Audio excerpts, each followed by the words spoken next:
paling senang kayak gitu. Saya senang kumpul-kumpul sama orang-orang baru kayak gitu. Jadi kayak aku tuh kayak lebih bersyukur gitu loh. Golongan darah apa? Nggak tahu. Iya, nggak tahu. Kenapa Pak? Ya nanti di HRD materi kan ada. Oh iya tahu. Wow. Kalau biru. Baik lagi. Wow, beda. Lihat.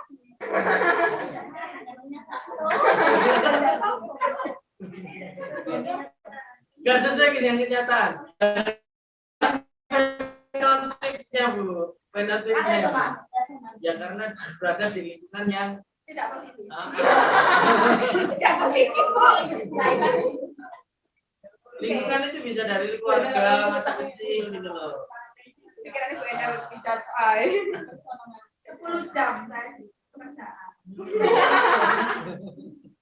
Itu saya pertama senang aja, maksudnya punya lingkungan kayak kebanyakan kan yang kemarin itu kayak ibu-ibu kan ya nggak sebut bapak gitu, maksudnya ibu-ibu dari satu kamar itu kan isinya ibu-ibu dan itu pun kasurnya banyak, tapi ternyata orangnya sekitar 8 kalau nggak 9. Nah itu pun kayak muter ya, ketemu nih juga dong ya gitu, tapi kira ketemu orang-orang itu kan, maksudnya orang-orang itu kebanyakan itu yang aku kenal tuh orangnya Superman. Jadi kan aku udah bersyukur gitu loh. Oh pas kemarin dijelaskan sama coach juga itu tentang pembisnisnya yang salah itu kayak orang-orang tuh sama-sama introspeksi kayak, oh iya, mana biasanya bujuku kan mbak di karyawanku ya gimana. Ternyata aslinya dari diri kita itu kan ada keempat lagi yang sama, seharusnya kan sama udah dijelaskan Mbak Ita, Mbak Jihan, Bu Resti, Bu Amel kan kayak gitu.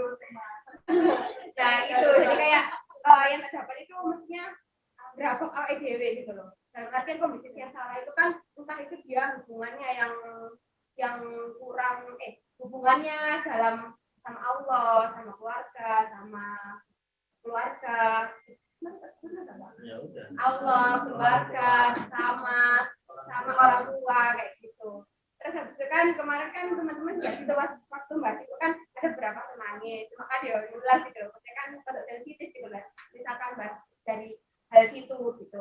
Terus habis itu akhirnya ngerepet DW apa berapa kali DW kayak oh iya ternyata ya berapa kita apa? Berapa itu kayak introspeksi diri.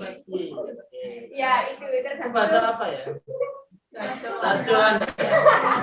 Iya. Terus habis itu kayak ada 10 dosa besar yang harus kita hindari. Mungkin aku masalahnya mungkin dari itu mungkin udah ada beberapa mulai dari 2 hari itu, setelah 2 hari itu kayak aku gak jujur lah, misalkan aku kayak HP-an gitu ya jam 2 tapi sudah salah dan kayak kok nih loh ya oh gue kayak ngerasa bersalah awakku kayak gitu. Tapi ya alhamdulillahnya enggak, kadang gitu saya lali sih. Cuma kan alhamdulillah masih udah ada perubahan gitu loh, udah ada perubahan dalam hal spiritualnya. Terus kalau misalkan untuk yang ada harta kan aku kan kemarin kayak ngerasa mungkin aku senomor ini deh WA nih kayak ngerasa nomor ini, tapi belum tentu sih, maksudnya kan kita juga belum bisa nilai dalam hal spesifiknya itu kayak gimana.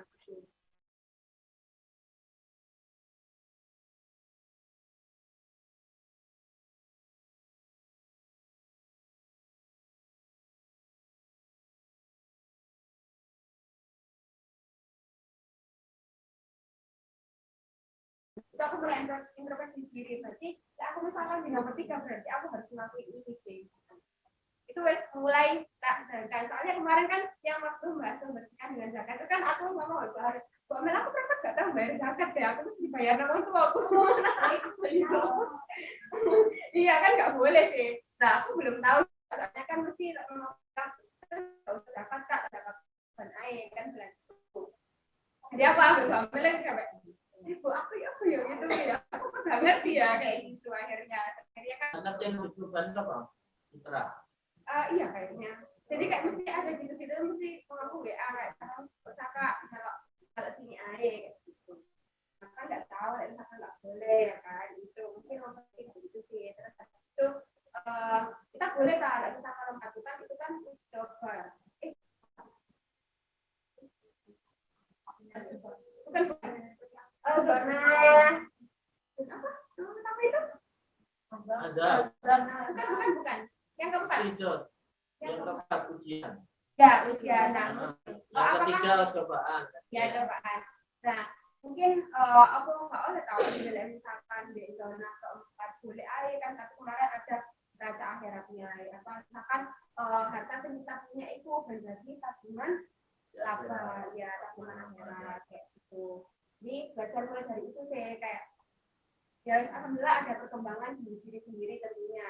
Kalau misalkan untuk bisnis mulai grafik-grafik awal kan kita tidak dijelaskan misalkan bukan bisnis asal tapi orang yang salah mungkin dari aku yang buka untuk investasi sendiri untuk membenahi bisnis mungkin kemarin supaya saya turun mungkin ataupun ternyata aku sedangnya ngelalaiin sekolah gitu terus habis itu mungkin aku belum memperbaiki diri kayak misalkan aku belum berkomunikasi sama Allah ya aku sih misalkan bisnis ini kata yang pertama adalah ilmu, yang kedua lingkungan, yang ketiga bisa memperbaiki itu saya benar. Tapi itu terima kasih ya.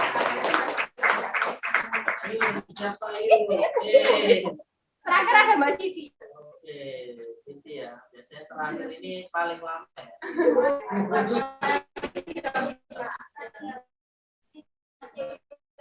2 jam ya. Kenapa Pak Erna? Oh, ya udah.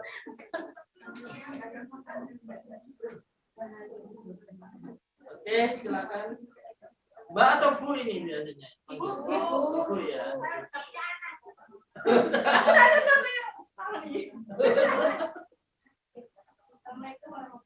Waalaikumsalam warahmatullahi wabarakatuh. Yang saya dapatkan waktu Namanya ya, nama saya Zulaika. Perusahaannya apa? Aplikasi pulsa atau server mungkin ya. Nah, yang pergi bareng itu? Ya, aplikasi pulsa bareng. Oh, pulsa. Ya apa itu maksudnya? Ceritakan sekilas tentang pulsa. Ini kan kayak aplikasi pulsa yang namanya sekitar. Kayak UFO itu? Ya, itu kayak kayak UFO. Nah, ini itu rencananya itu ke depan pengen kayak Shopee gitu Pak. Oh, jadi kayak semuanya ada di sana. Semuanya ada, jadi ada Shopee Food, DOD. Mungkin belum juga. Jadi kan kalau counter itu adalah toko offline-nya. Nah, yang bisa itu ini masih pikiran ke depannya yaitu bakal di toko online-nya. Jadi kayak menjual semua barang-barang yang ada di toko online ada semua. Jadi orang tuh marketplace ya. Kalau misalnya pengen beli tapi jauh nih dari rumahnya, terus mungkin bisa mungkin ada masker, bisa ada mungkin ada pengirimannya juga. Jadi kayak lebih mirip Tokopedia. Iya kan? Cuma nggak ya gitu. Yang barang-barang kalau Shopee itu kan terlalu banyak ya. Jadi ada restoran, ada juga pengiriman. Nah, kalau Tokopedia kan tidak ada kan ya. Hanya barang sama isi pulsa juga bisa kan. Cuma kalau bisa semua ya alhamdulillah gitu Pak ya. Nah, jadi mungkin ke depannya Shopee gitu ya. Taruh itu ya. Tahun ini berapa targetnya? Tahun ini itu targetnya itu yang pertama kan mungkin dari aplikasinya masih belum bisa seperti itu. Di tahun ini target aplikasi bisa seperti kayak Tokopedia dulu, terus target bisa sampai 2.000 atau 3.000 misalnya baru gitu. 2.000 atau 3.000 reseller. Ya, ini kalau saya gimana? Kalau download yang download ditarget berapa? Download aplikasinya. Ya ini kalau aku umum Ya, yang pengguna kan penggunanya ya, berapa itu targetnya? Targetnya itu kalau belum Indonesia ada kayak kalau berapa Indonesia juta? Kan? Mungkin kita masuk di lingkup Jawa Timur sampai Jawa Tengah, Jawa Barat itu mungkin tahun itu 15.000-an. 15.000. Amin. Kalau aplikasinya bagus, Pastikan bareng-bareng ya. Amin. Terus secara omset target berapa? Kalau omset kalau kemarin itu kan targetnya 54 miliar 1 tahun. Tahun ini aja? Ya. 54 miliar? Ya. Itu hanya dari online ya? Ini seluruhan Pak, tapi kan nanti didefinasi kalau buat online-nya sendiri itu buat yang subdividernya kemarin itu saya targetnya itu 1 tahun itu ngasih 15 M gitu. 15 M. Oke. Dan kamu membawa berapa orang? Masih saya sama tim saya sendiri 4 orang. 2 orang. Jadi tim yang di bawah kamu 1 orang. Kerja 2 orang yang berarti. Sama IT bukan? IT itu cuma bantu ada tapi dia sendiri. Oh dia sendiri. Jadi kamu untuk mendevelop aplikasinya dibantu ya? Jadi gini, kalau di sini kan ada perusahaan aplikasi sendiri, ada perusahaan IT-nya sendiri. Kalau yang IT-nya kan sudah termasuk. Jadi kalau saya butuh apa-apa saat developnya, izin dulu. Kalau ada apa-apa saat developnya, mungkin saya ada dari perusahaan developnya. Untuk sementara ini kan saya masih pindah Mas Maul selaku perusahaan IT-nya gitu. Nah, tapi next kedepannya saya juga mau kerja. Lanjut. Untuk Batra kemarin apa sih yang saya lakukan, terus pesan-pesannya seperti apa gitu kan? Itu mungkin yang pertama. Juga itu kayak oh ternyata kalau kita di lingkungan orang-orang baik, jadi kita mau nggak mau jadi orang baik juga kayak gitu. Jadi gimana caranya kita juga menciptakan lingkungan baik tersebut, lingkungan kita yang ini kayak gitu. Jadi nggak cuma aja. Perhatikan ya. Mungkin kita menciptakan membawa lingkungan yang dari sana ke lingkungan positif juga ke rumah juga. Mungkin di kantor kita masih sering kayak marah-marah, kalau misalnya ke rumah langsung letak, terus kalau ketemu anak yang harus rambut gitu kan. Ini dengan oh ternyata benar gitu kan. Kalau katanya ketika sendiri kan nggak ada bisnis yang salah, adanya pembisnisnya yang salah kan. Ini dari situ kan mungkin sendiri juga. Nah di sini kan yang paling penting banget itu ada 10 dosa besar penghalang rezeki gitu kan. Nah yang saya ingat itu yang pertama, mungkin saya pernah zina, tapi saya nggak tahu gitu kapan saya zina. Oh ternyata ketika saya kalau saya kan pernah pacaran gitu ya. Ternyata kan itu kan udah mendekati zina, apalagi kalau zaman sekarang kan kalau pacaran kan nggak mungkin cuma kayak itu kan nggak mungkin yang terdapat ketemu oh itu udah zina. Tapi saya nggak merasakan, akhirnya saya ya biasa aja padahal itu dosa besar kayak gitu. Dan akhirnya mungkin itu jadi penghalang. Nah terus yang kedua untuk riba gitu kan. Oh tahu riba itu kayak ngambil duit kalau di sini. Ternyata infonya riba itu riba ribanya banyak duitnya, itu cuma salah satu. Ternyata mencoba atau misalnya kita mau hutang, kita kalau ke orang yang mau hutang kita itu juga termasuk riba. Ternyata sampai sedetik itu dan aku masih belum tahu itu gitu kan. Ternyata masih sempit ya sama aku kayak gitu. Nah terus ketiga itu yang merupakan orang ini sebenarnya mau ada pertanyaan batu gitu. Nah cuma kemarin nggak ada sesi pertanyaan. Ya, apa? Ini sampaikan. Saya yang Saya kira sampai yang sampai jam. Untuk durhaka kepada orang tua gitu ya. Kita kan minta restu kepada orang tua. Kalau misalnya orang tua nggak merestui, orang tua nggak merestui ya berarti kita tidak diridoi oleh orang tua. Ini kalau saya kan dari kecil, ini saya udah tanya ke suami saya sih. Cuma saya kan dibilangin, cuma aku yang salah gitu kan. Disuruh tanya lagi ke kehidupannya juga. Saya kan dari kecil kan diambil sama saudara ibu saya. Nah terus saya tuh nggak pernah tahu siapa itu saya. Yang saya tahu ya ini saya. Setelah itu saya cuma dibilangkan dan saya panggil dia itu dengan sebutan bebek atau paman. Nah setelah itu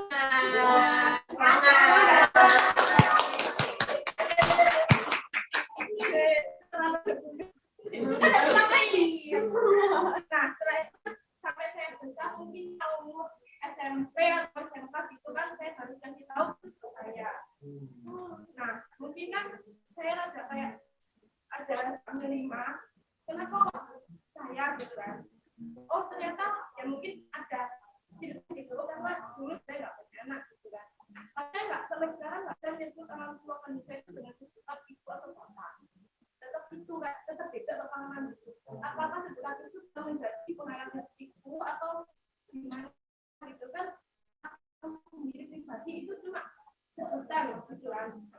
Yang penting aku semangat dia berarti gitu ya. Cuma aku nggak menyebut ya ibu atau bapak karena mungkin dasar berpikir kan. Nah itu saya tanyakan apa itu karena saya merasa oh sampai detik ini mungkin saya masih belum bisa berkah mungkin karena itu juga salah satunya itu sih ya. Gimana pertanyaan? Nah yang kedua kemarin kan triggernya budaya ya. Harta yang paling mahal itu adalah budaya gitu kan. Karena nggak semua udah bayar gitu. Nah bahkan ada orang yang sangat bermaksiat sekali tapi di akhir hidupnya itu dia tidak dikasih hidayah. Bahkan ada orang yang sangat berilmu sekali tapi di akhir hidupnya dia itu kayak disesatkan gitu. Nah pertanyaannya bagaimana sih cara kita bisa menyimpan hidayah itu dengan baik? Jadi nggak, oh saya dapat hidayah, terus tiba-tiba 5 tahun atau 5 bulan kemudian hilang hidayahnya gitu. Itu yang aneh. Saya kasih pertanyaan Karena Mas Mumu ikut dia apa di tender? karena mungkin saya merasa kalau saya masih belum dapat hidayah, karena saya juga merasa banyak dosa. Nah, terus saya juga belajar dari yang memperbaiki dulu kehidupanmu kan gitu. Karena mungkin kehidupanmu yang bermasalah kayak gitu kan. Oh iya benar ternyata selama ini saya merasa down dalam pekerjaan, down dalam pekerjaan ya karena diri saya sendiri yang masih belum beres kayak gitu. Karena banyak sih mental-mental bilang, waktu saya bilang kamu masih punya dendam gitu kan. Jadi lepaskan aja bahasa ada dendam. Cuma bagaimana sih caranya kita ya usah aku nggak dendam gitu. Itu kan juga sulit gitu kan. Terus gimana caranya nggak dendam? Jadi sampai saat ini saya masih belajar gitu sih.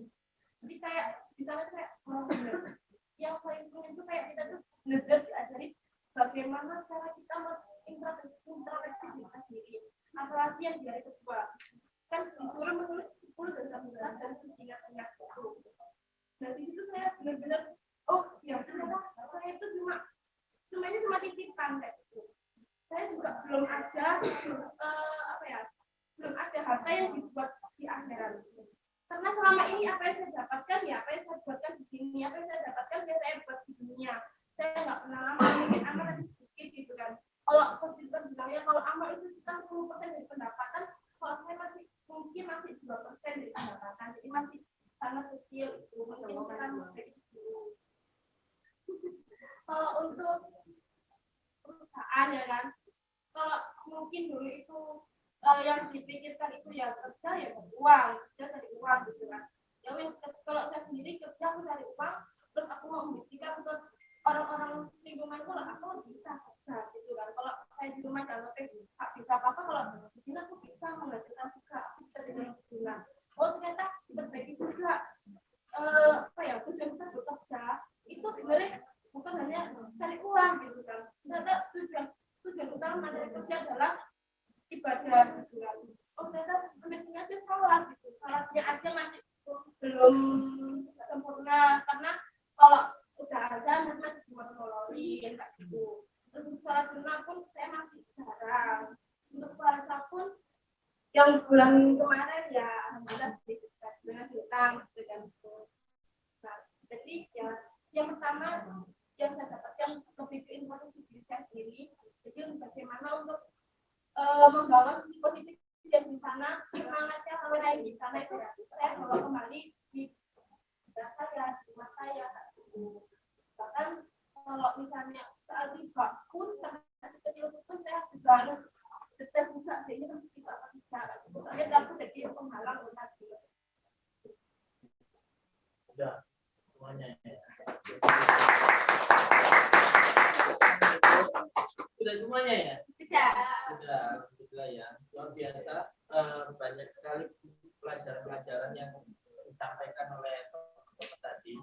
Yang mudah-mudahan semuanya nyimak ya. Semuanya nyimak dan menjadi pembelajaran buat kita semua, karena sebenarnya ya benar ya tadi ya, semua orang itu adalah guru dan semua orang adalah murid. Jadi kita itu nggak harus belajar itu di sekolah atau di workshop atau di seminar, tapi kita bisa belajar dari apa? Dari pengalaman orang lain. Nah, guru terbaik adalah pengalaman, gitu ya. Pengalaman adalah guru terbaik. Tapi kita untuk mendapatkan pembelajaran nggak harus mengalami sendiri. Kita juga bisa belajar dari pengalaman orang lain, gitu ya. Kalau kita itu berpengalaman dulu baru mendapatkan pembelajaran, nah ini kan kita harus merasakan gagal dulu. Kita harus merasakan nyoba dulu, kan gitu ya. Trial and error, kan gitu ya. Tapi dengan kita sharing-sharing seperti tadi, akhirnya kita bisa mengambil sebuah pembelajaran dari pengalaman orang lain. Seperti itu. Dan pengalaman terbaik adalah guru terbaik dari yang terbaik. Ya. Baik, teman-teman istiqomah dan tetap bisa mengambil pembelajaran di tiap bulan ya, terutama pada saat teman-teman itu di OEC. Ya, saya rekomendasikan bagi yang kemarin belum ikut, para CEO dan juga pimpinan bisnis, ya segera nanti ikut. Daftarnya nanti saya minta, sehingga nanti bisa kita ini ya, dalam ya. Terus berikutnya saya ingin menyampaikan teman-teman yang ikut OYC otomatis nanti sekaligus menjadi bagian dari SBC Chapter Surabaya ya. Nah, nanti di SBC Chapter Surabaya itu nanti diharapkan membantu mensupport kegiatan-kegiatan SBC Chapter Surabaya. Kegiatan yang paling dekat itu adalah kegiatan SBC kelas tanggal 12 Maret. Nah, SBC kelas tanggal 12 Maret berarti kurang berapa hari lagi? 10 hari. 10 hari lagi ya. Pastinya satu orang membawa 5 orang. Nah, 12 Maret ya. Kita targetkan itu kan 150 peserta ya. Ya. Alhamdulillah ini nanti tim Pulsa 21 dan Pulsa mengirimkan kurang lebih 50 orang kan gitu ya. Otomatis kurangnya adalah 100 peserta. Nah, maka teman-teman yang OYC itu tadi nanti di grup, saya masukkan grup OYC 5 Surabaya. Nah, teman-teman minta tolong dari 100 peserta ini kita bagi ke seluruh peserta OYC 5. Peserta OYC 5 totalnya berapa? Kemarin 22. 22 ditambah nanti ini 7 orang. 7 ya? Iya. Termasuk Pak Toto ya? 29. Pak Toto katanya Bojonegoro. Ya, dari 7 belum termasuk Pak Toto kan Iya. ya? Belum. Berarti 29. Bagi 29. Tapi ya rata-rata dari dibagi 29. Berarti berapa? Rata-rata satu orang harus mengajar berapa? Di luar ini ya. 3 sampai 4. Satu orang. Lebih nggak apa-apa. Ya. Lebih nggak apa-apa. 4 orang. Dalam waktu 10 hari. Oh enggak. Jadi harus di deadline tanggal 8. Ya, berarti dalam waktu 6 hari. Sekarang tanggal 2 ya? Tanggal 2 sekarang. Nah, 6 hari. Satu orang harus bisa mengajak 4 orang. Jadi ya. Nah, terkait dengan ini, apa itu SBC Class? Ya, SBC Class adalah acara bisnis kelas yang itu diperuntukkan kepada para pengusaha ataupun yang mau berusaha dan mendapatkan pendampingan bisnis, ya pendampingan bisnis serta mendapatkan komunitas bisnis yang positif. Nah, di sini kalau kita bicara yang kemarin materi target marketnya adalah pebisnis, oke ya, atau calon pebisnis. Jadi kalau di dalam sistem pulsa 21 pebisnis itu siapa? CEO, ya kan? Walaupun secara akadnya itu adalah karyawan, tapi teman-teman dikasih amanah untuk mengembangkan bisnis masing-masing. Jadi punya banyak bisnis, targetnya 5.000 pengusaha, kan gitu ya. Tapi kalau dalam konteks luar, memang pemilik bisnis dalam hal ini adalah owner. Ya, UMKM dan sebagainya. Nah, owner di sini itu bisa dicari makna, ya, karena ada materi yang dari makna atau dari umum ya. Nah, target market berikutnya adalah dari segi domisili. Kita upayakan domisilinya adalah dari Surabaya dan dari Sidoarjo. Kalau Gresik, mungkin Gresik pinggiran ya. Kalau Gresik kota nanti kejauhan. Gresik kota nanti biar sama chapter Gresiknya. Tapi kalau Sidoarjo sekalipun yang jauh nggak apa-apa. Nanti memang kita akan bisa ya. Sidoarjo Mojokerto ini nanti akan menjadi chapter sendiri. Sehingga mohon bantuannya untuk teman-teman ya broadcast yang ini ya, broadcast yang bisnis, judul materinya adalah bisnis mentorship power. Jadi judul acaranya adalah bisnis mentorship power, kekuatan pendampingan bisnis, gitu ya. Bisnis butuh pendampingan. Setiap orang butuh mentor, setiap orang butuh guru. Karena tidak bisa orang itu jalan sendiri. Harus ada orang yang bisa melihat titik buta dari apa yang kita lakukan. Dalam bisnis, kita nggak bisa jalan bisnis ini sendiri. Harus ada yang bisa melihat yang tidak bisa kita lihat. Jadi titik buta itu adalah sesuatu yang sebenarnya kita tahu, tapi kita nggak sadar kalau itu adalah sesuatu yang berarti, yang bernilai dan sebagainya. Seperti itu. Nah, caranya di sini, gimana caranya orang itu bisa mengikuti SBC kelas tanggal 12 itu adalah mereka daftar ya dengan HTM 75.000 per orang ya untuk umum ya. Nanti ada transfer nomor rekening sekaligus ada link pendaftaran SBC kelasnya. Nanti saya share ke Bujin aja ya berarti ya. Saya share ke Bujin, nanti di share ke teman-teman OIC yang lainnya dan itu nanti coba diajak semuanya untuk ini ya transfer di HTM ini. Nah, bagi yang mau istilahnya apa ya, incip-incip materinya. Nah, incip materinya itu paling tidak kita akan ada Zoominar. Zoominar tanggal 4 Maret sama tanggal 8 Maret. Nah, ini nanti materinya Pak Chandra. Sama ini materinya Bu Maya. Nah.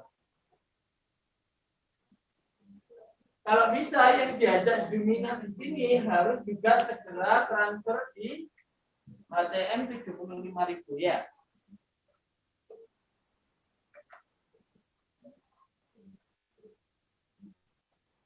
Kalau ada yang statusnya mahasiswa, itu dapat harga khusus. Mahasiswa itu transfernya 60.000 aja. Ya buat anak kuliahan ya, kira-kira gitu. Fasilitasnya apa? HTM-nya ini fasilitasnya adalah Satu, ilmu yang bermanfaat.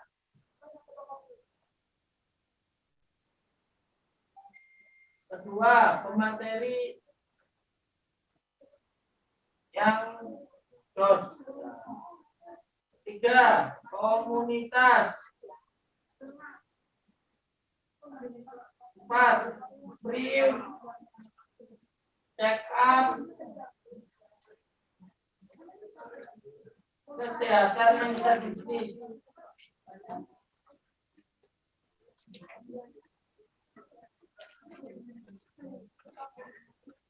Apalagi fasilitasnya? Fasilitas berikutnya adalah ya konsumsi ya. Satu kali ya. Tempatnya insya Allah nyaman. Kalau tidak dapat nanti ketika ini ya sudah masuk ke sini 75.000. Lalu nanti kalau mau pendampingan bisnis selama setahun, registrasi hanya mengganti biaya kaos. Registrasi itu 100.000, tapi dapat kaos.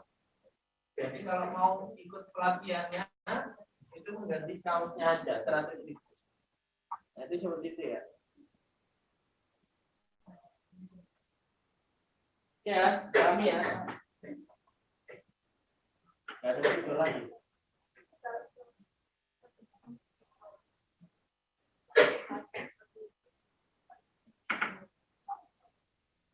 Nggak minta tolong teman-teman yang UYC untuk segera membantu di setengah waktu kita yang ada. Kita sampai 4 orang. Tak kanan kiri sama ini. Gandengan kanan kiri.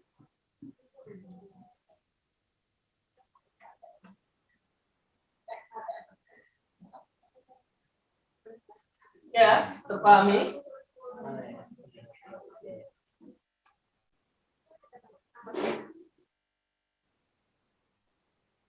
Ada yang ditanyakan? Di luar 50. 50 ini kan udah dari teman-teman juga ya.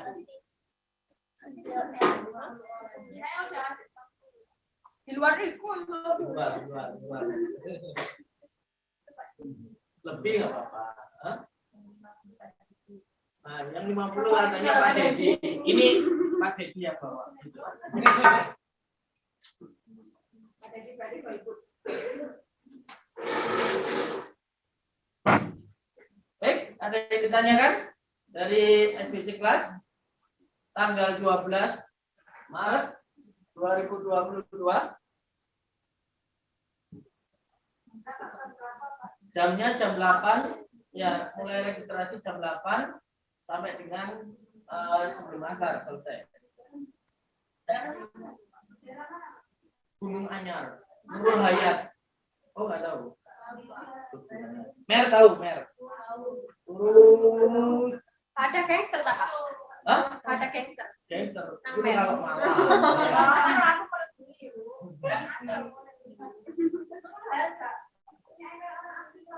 Ya benar, Nurul Hayat Kiko. Tahu gitu. Oh iya, belum pernah nyoba Kikonya gitu lah maksudku. Terus kamu pengen nyoba?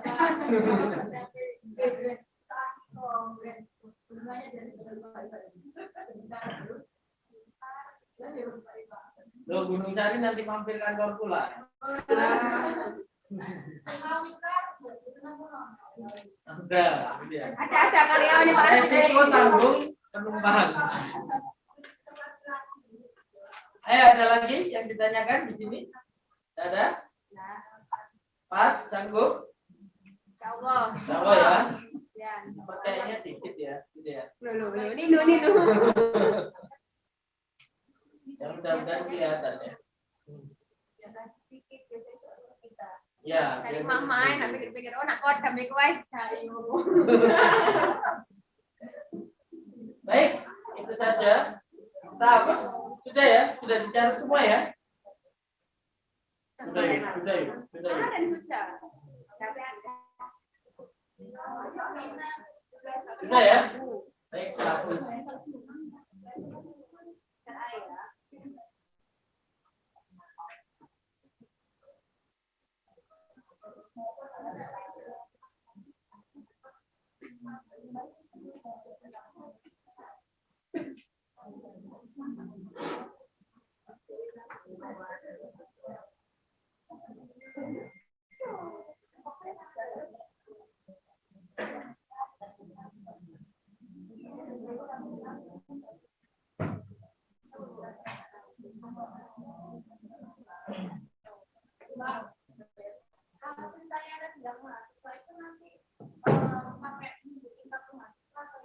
Ya kalau saya mahasiswa gitu, oh ya kirim aja kan kartu mahasiswa.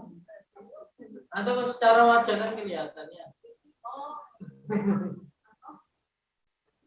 Yang penting nggak boleh bohong gitu ya. Oke.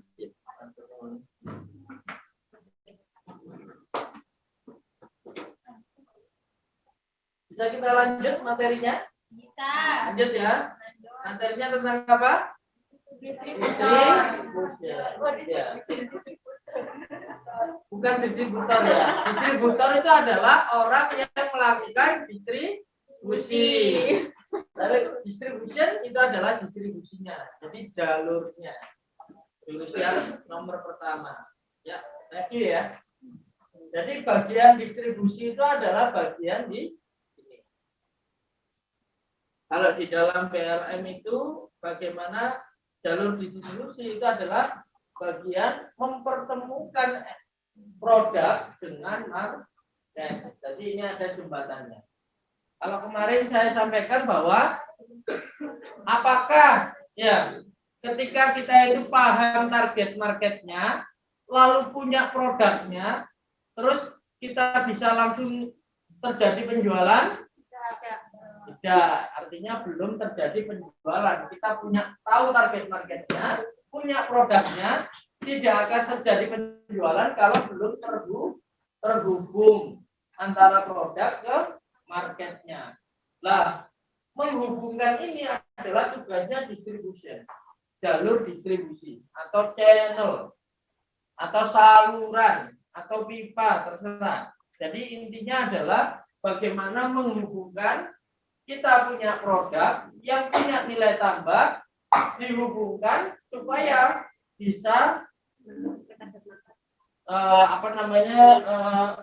target market bisa mengaksesnya seperti itu.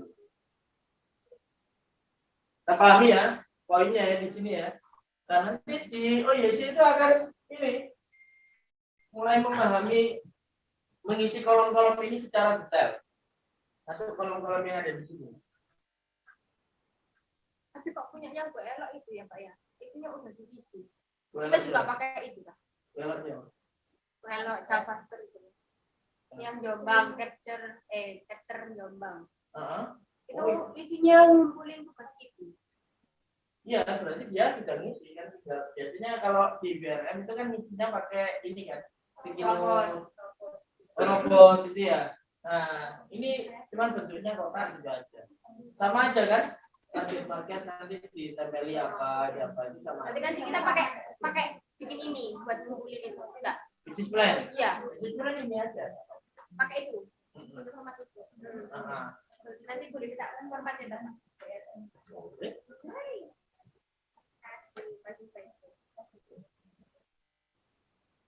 Baik, kita review kembali tentang konsep 7 jurus banjir order. Ya. 7 jurus banjir order ini adalah mindsetnya bahwa ujung omset adalah ujung tombak dari order, gitu ya. Sehingga kita harus fokus perusahaan kita itu berfokusnya pada omset dulu. Jadi bagaimana punya penjualan dulu. Baru nanti kita berpikir bagaimana punya profit, bagaimana kita punya cash, dan bagaimana kita punya siswa. Itu manakala kalau sudah ada omsetnya. Seperti itu. Ada dalam konsultan bisnis ya, ada seorang konsultan bisnis yang dia itu menilai sebuah perusahaan. Nah, salah satu penilaian perusahaannya itu adalah menunjukkan perusahaan ini berkembang atau tidak. Itu salah satu indikatornya dia omset. Dia nggak sepakat kalau dari profitnya atau dari labanya.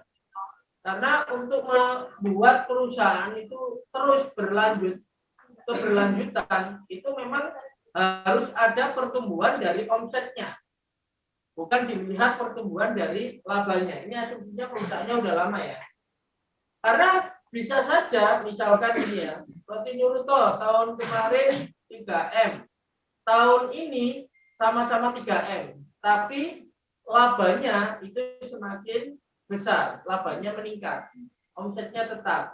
Nah, biasanya labanya meningkat, omsetnya tetap, itu khawatirnya adalah ada pengeluaran-pengeluaran yang tidak dikeluarkan sehingga tidak menumbuhkan omset. Jadi contoh, misalkan tahun kemarin itu ada pengeluaran promo, gitu ya, berbagi sekian juta, ya, untuk 1 tahun kemarin. Tapi di tahun ini supaya labanya meningkat, promo itu tidak dikeluarkan. Nah, akhirnya kan benar labanya meningkat, tapi omsetnya stagnan. Nah, maka ada seorang konsultan bisnis yang berpendapat bahwasanya ya kita jangan lihat apa namanya labanya aja. Kalau bisa lihat pertumbuhan daripada omset, karena menunjukkan kinerja ordernya ini meningkat apa tidak ya ditunjukkan dari omsetnya. Omset harus jadi sebuah ujung tombak. Jadi seperti itu.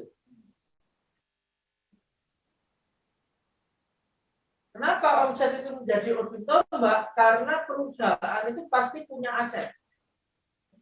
Perusahaan itu pasti memiliki aset. Apa aset perusahaan? Banyak. Mulai dari aset secara fisik maupun aset secara non fisik. Kalau fisik apa? Kontrakan, tanah, outlet, terus habis itu apa? Produk, gitu ya, stok produk, gitu ya. Terus apalagi alat-alat yang sifatnya digunakan untuk operasional bisnis, gitu ya. Bahkan SDM dan sebagainya. Non fisik apa? Knowledge, misalkan pengetahuan, gitu ya, software, gitu ya, dan sebagainya. Itu adalah aset-aset perusahaan. Perusahaan dianggap bisa bertumbuh manakala bisa mengelola asetnya. Aset fisik maupun non fisik itu dikelola dengan sedemikian rupa untuk menghasilkan sebuah omset. Jadi harus bisa menghasilkan omset. Jangan sampai kita itu punya aset tapi asetnya itu nggak jalan. Asetnya itu nggak produktif. Tiba-tiba saja perusahaan beli misalkan mobil gitu ya. Lah mobilnya ini untuk apa? Kalau mobilnya itu hanya untuk sekedar perjalanannya karyawan saja ya berarti kurang optimal menghasilkan omset. Tapi kalau mobil ini digunakan untuk pengiriman produk, ya itu berarti dia optimal untuk menghasilkan sebuah omset gitu. Daripada kita keluar untuk misalkan sewa, jasa dan sebagainya. Seperti itu. Bahkan hal yang paling kecil misalkan belikan karyawan HP untuk operasional misalnya itu akan menjadi aset perusahaan. HP-nya untuk apa? Ya HP harus digunakan sebaik-baiknya untuk menghasilkan omset. Wah, HP-nya berarti nanti untuk sales dari orderan supaya omsetnya meningkat. Seperti itu. Karena kalau tidak ada HP, ya pakai HP karyawan, ya HP karyawannya speknya nggak standar. Ya kasih chatnya customer lemot, balasnya lama, terus memorinya full dan sebagainya. Itu akhirnya akan justru menghambat omset seperti itu. Sehingga aset apapun itu harus menghasilkan omset. Lalu dari omset itu akan menghasilkan profit. Dari mana profit itu? Dari omset dikurangi HPP. Jadi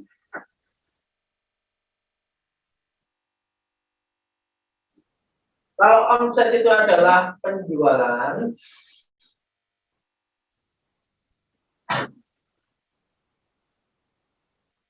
Kalau profit itu adalah dari omset dikurangi HPP. Apa itu HPP? HPP adalah harga pokok produksi atau harga pokok penjualan, ya. Atau pembelian, ya, pembelian. Nah, bagaimana profit ini bisa meningkat? Itu bisa aja dari menurunkan HPP-nya. Ini kalau kita hubungkan dengan materi add value kita, itu kita bisa membuat penurunan HPP seefisien mungkin, manakala kita tahu produk yang laris. Ya, kayak kemarin kan ada produk Dok, ada Casco, ada produk Star, ada produk question mark. Ya, masih ingat ya yang ini ya, kuadran ini. Ini produk Dok. Ini produk Casco.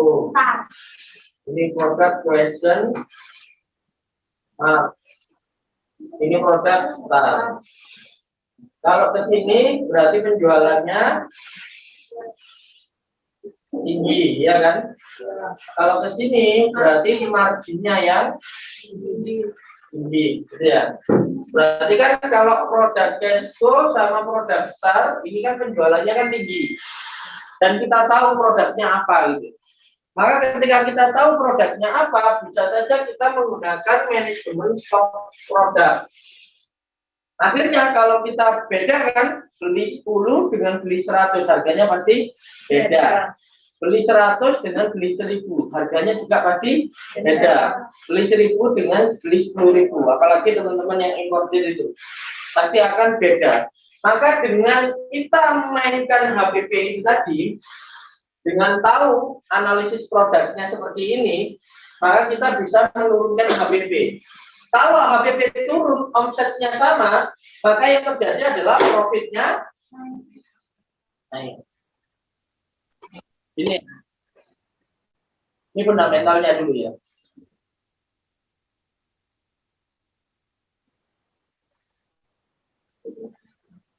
Profit menghasilkan cash. Cash itu didapat dari apa? Cash itu didapat dari profit, ya. Dikurangi apa? Dikurangi gaji, ya. Tambah operasional, tambah lain-lain. Kalau gaji jangan diturunkan, ya. Karena kalau gaji turun ya lumayan, gitu ya. Justru gaji ini itu sebenarnya adalah faktor yang menentukan omset ini naik, sepertinya gitu. Karena ya manusia itu unik ya. Justru apa namanya, dalam kacamata perusahaan mungkin menaikkan gaji karyawan itu menambah beban, gitu ya. Tapi dalam kacamata ya karena ini itu manusia itu ya semakin kita itu mensejahterakan karyawan, itu ternyata perusahaan itu semakin lebih sejahtera ternyata. Gak ada ceritanya karyawan sejahtera terus perusahaannya bangkrut. Tidak ada selama ini. Jadi seperti ada semacam apa namanya, sesuatu yang ajaib gitu ya. Maka yang bisa dilakukan supaya cash-nya itu tinggi itu adalah efisiensi di operasional. Jadi operasional itu bisa diefisiensikan, gitu ya. Contohnya saja misalkan dalam dunia bakery, gitu ya. Bakery itu misalkan, ya, kalau produksinya itu adalah produksi skala kecil, itu justru membuat apa namanya biaya operasionalnya itu besar. Skalanya kecil soalnya, ya kan. Jadi apa mungkin listrik, mungkin alat, mungkin tenaga, bahkan waktu itu operasionalnya malah besar. Tapi kalau produksinya itu dalam skala besar, yaitu seperti pabrik, itu waktunya lebih efisien, biayanya juga lebih hemat, walaupun investasi alatnya itu memang besar di awal. Tapi secara operasional itu bisa ditekan. Makanya saya pernah bisnis tour itu di Elite Bakery, ya, di Jogja itu, lihat anu ya, bikin sifon itu dalam hitungan detik gitu ya. Karena adonan itu rupanya sudah mesin ya. Dan mesinnya itu ya sekamar gini. Sekamar gini ya, mesin untuk produksinya itu ya. Jadi tinggal cepet banget. Jadi bagian yang apa SDM-nya cuma naburi keju aja. Naburi keju aja. Jadi naburi keju masukkan ke oven. Naburi keju masukkan ke oven.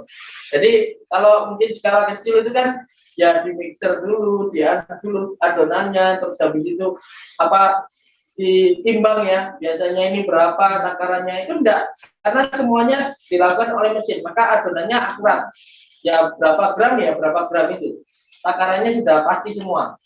Jadi mesin apa manusianya tinggal apa pekerjaan yang sifatnya teknis tadi. Otomatis untuk meningkatkan gas operasional mungkin lain-lain ya, nanti dianalisa di bagian keuangan. Kira-kira bagaimana melakukan efisiensi, gitu ya. Sehingga bisa meningkatkan gas reservoir. Ya ini paling tidak kita ambil ya minimalnya adalah 2,5.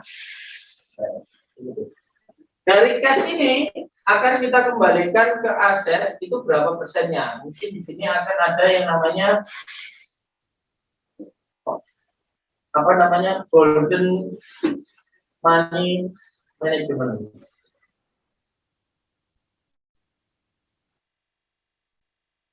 Jadi nggak semua uang itu diambil gitu ya, tapi harus diinvestasikan kembali kepada aset, terus diinvestasikan kepada misalkan pembayaran hutang, ya salah satunya juga harus dikeluarkan untuk siswa, ya sekaligus untuk pinjaman-pinjamannya atau kewajiban-kewajiban yang harus dikeluarkan oleh perusahaan. Seperti itu. Ini fundamentalnya ya. Sehingga poin yang di sini adalah gimana caranya merubah aset menjadi omset.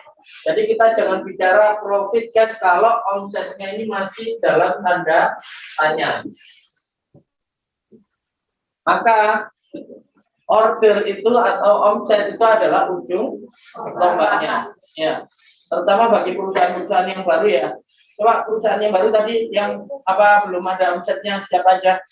Tadi lupa aku. Importir. Oh ini importir. Kecantikan kosmetik. Kampus CEO. Grow investment. Apa deh?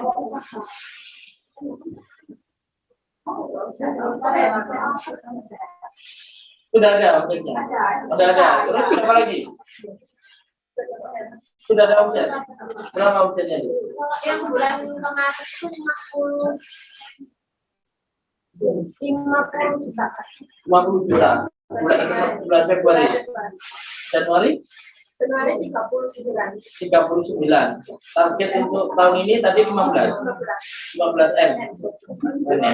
Lumayan.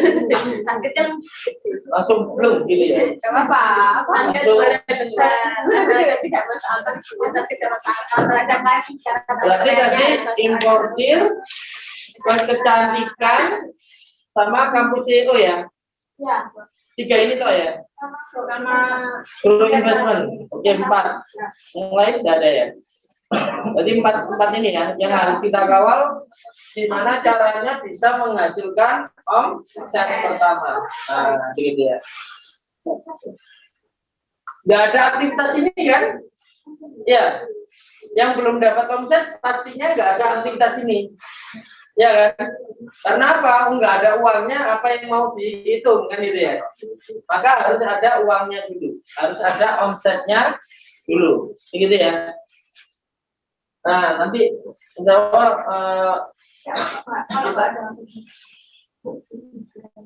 bisnis plan-nya makanya dibikin gimana mencari omset. Namanya kan perencanaan. Maka merencanakan supaya bisa mendapatkan omset. Jadi gitu ya. Otomatis Anda supaya omset Anda harus punya produk yang nanti kita tawarkan ke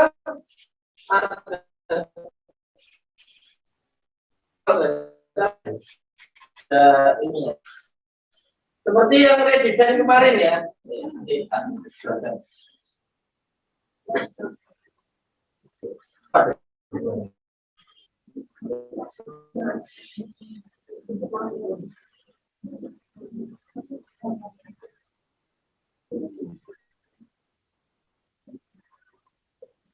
Nah ini, selain langsung dijawab.